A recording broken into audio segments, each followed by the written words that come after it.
총평으로 한번 누가 승리했다. 뭐 여러 가지 얘기들이 나오고 있는데 우리 고재학 대표님이 판단하시는 어제 제가 보기에, 승자는 누구인가?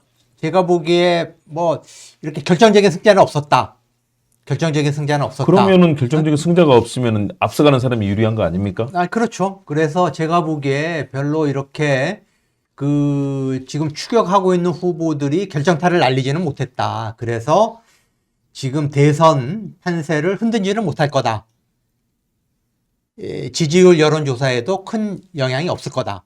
이게 제가 결론적으로 이제 드릴 수 있는 말씀이고, 어쨌든 이재명 후보는 이전 지난 대선에서는 아무래도 이제 윤석열 후보하고 치열한 접전을 벌였기 때문에 그때는 상당히 좀 공격적으로 이렇게 임했는데, 이번 토론은 압도적인 지금 우위를 보이는 후보이다 보니까 상당히 좀 안정감 있게 실수를 안 하겠다는, 어떻게 보면 좀 방어적인 자세로 이렇게 김문수 후보와 이준수 후보의 협공을 잘 막아냈다.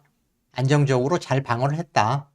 저는 하여튼 뭐 그런 전반적인 느낌은 그렇습니다. 이재명 후보 같은 경우는 그런 얘기를 하는 것 같아요. 안정적이었다는 평도 있고 방어적이었다는 평도 있고. 그렇죠.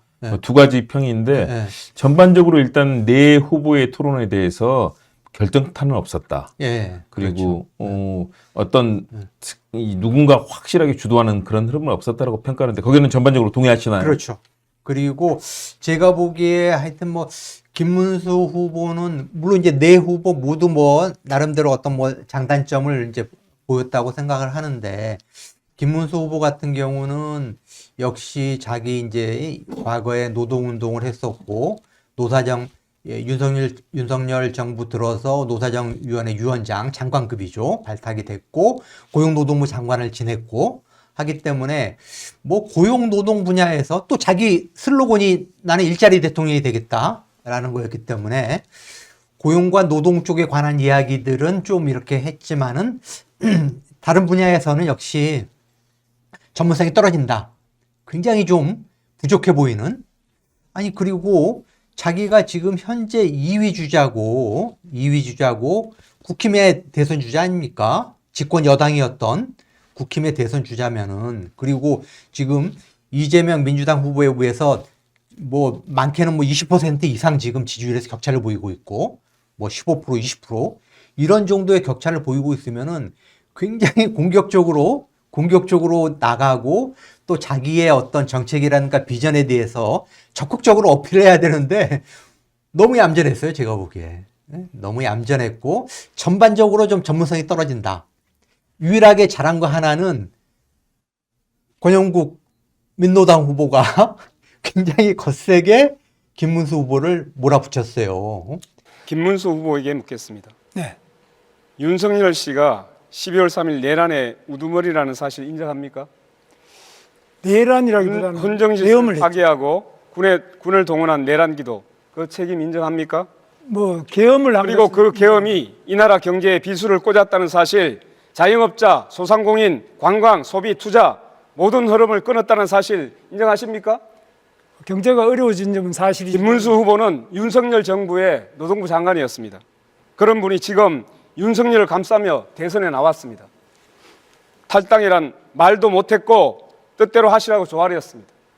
그 대가로 윤석열 지지선은 받으니 기쁘십니까?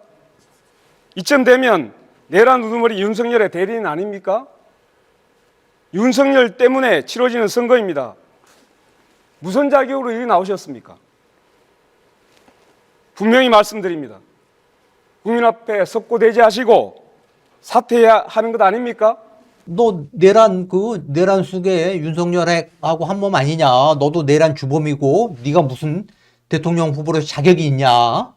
사퇴해야 된다라고 아주 거칠게 몰아붙였고, 토론 끝나고 악수도 거부했어요. 김문수 후보가 다가가가지고 악수를 청했더니 이렇게 하고 돌아서가지고 이제 다른 후보들하고 악수하고 퇴장을 했거든요. 그럴 정도로 김문수 후보에 대해서 거부감을 강하게 비쳤는데, 김문수 후보가 뭐 보통 사람 같으면은 좀 감정적으로 격해질 수도 있을 것 같은데, 김문수 후보가 그래도 좀 참더라고요. 참고 표정의 변화가 없었다. 저는 그게 유일한 김문수 후보가 어제 토론에서 돋보였던 장면이 아닌가. 어제 보였던 장면 중에서 김문수 후보 같은 경우는 아니 51%로 앞서가는 후보 같았다 이런 얘기를 했습니다. 지금 거의 2배 가까이 20%포인트 격차가 각 주소마다 나는데 그렇다면 거세게 어젠다를 주장하고 그리고 이재명 후보를 거세게 몰아붙여야 될 텐데 그렇죠. 사실은 그런 모습은 거의 없었고 도리어 이재명 후보의 질문에 대해서 평범한 답변으로 거의 일관했거든요. 그리고 새로운 어젠다도 제기를 못하고 야 내가 1등 후보니까 나 따라와라. 내가 이런 정책 내놓으니까 이거 어떻게 생각하느냐. 이걸 해야 되는데 새롭게 정책을 내놓은 것도 전혀 없었습니다. 그런 측면에서 김문수 후보가 마치 1등 후보 같았다. 그런 평가를 하시는 분들이 많습니다. 맞습니다. 이 일맥상통한 것 같은데 예. 그렇다면 이거는 사실은 실패한 거 아닌가요? 그렇죠. 도리어 지금 뭐 대권이 아니라 당권을 꿈꾸고 있는 것 아니냐 이런 얘기를 하시는 분들도 많은데 김문수 후보는 국가를 이끌 지도자로서 이재명 후보를 압도하는 리더십과 자기 자신의 국민들에 대한 공약 설명에 있어서 준비도 안 돼 있었고 실제 얘기도 못했다. 도리어 마음씨 좋은 할아버지 같은 느낌이었다. 이런 얘기를 하시는 분도 있거든요. 네, 맞습니다.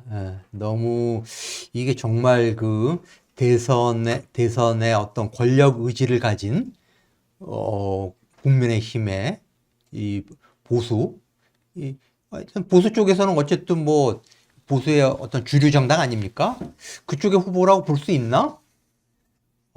정말 그 국힘의 그 이전의 그 후보들을 보십시오. 얼마나 그 권력 욕으로 똘똘 뭉친 사람들 아닙니까? 그런 측면에서 굉장히 좀 의외의 그런 태도였다. 그래서 저 사람이 결국은 자기도 국민의힘의 대권 주자가 되리라고는 생각하지 못했던 거고, 결국은 뭐 친윤하고 윤석열이 한덕수를 국민의힘 주자로 만들기 위해서 한동훈과 홍준표를 떨어뜨리기 위해서 사실 김문수를 밀었잖아요. 그러니까 얼떨결에 이제 국힘 주자가 됐고, 거기서 이제 욕심이 나니까 한덕수를 이제 주저앉힌 거고, 거기서 이제 이 목리를 부려가지고 결국은 자기가 국힘 주자가 된 거고, 그렇기 때문에 저는 이 김문수 후보가 내가 꼭 이번에 정말 대통령이 돼야 된다. 대통령이 돼가지고 국민의힘의 어떤 정책과 비전을 김문수 정부에서 실현하겠다라는 그런 의지가 별로 없어 보여요.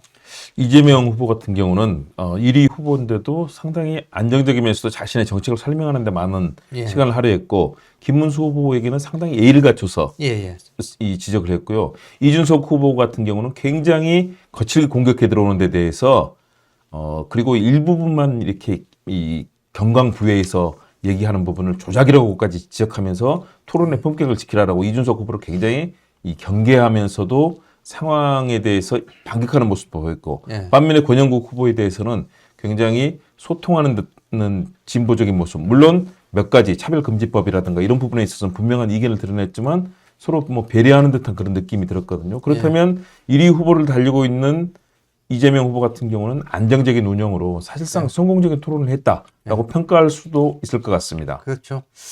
하여튼 뭐 전반적으로 그렇게 압도적으로 이 1차 토론에서 뭐 승리했다라고 할 수 있는 후보는 없었다.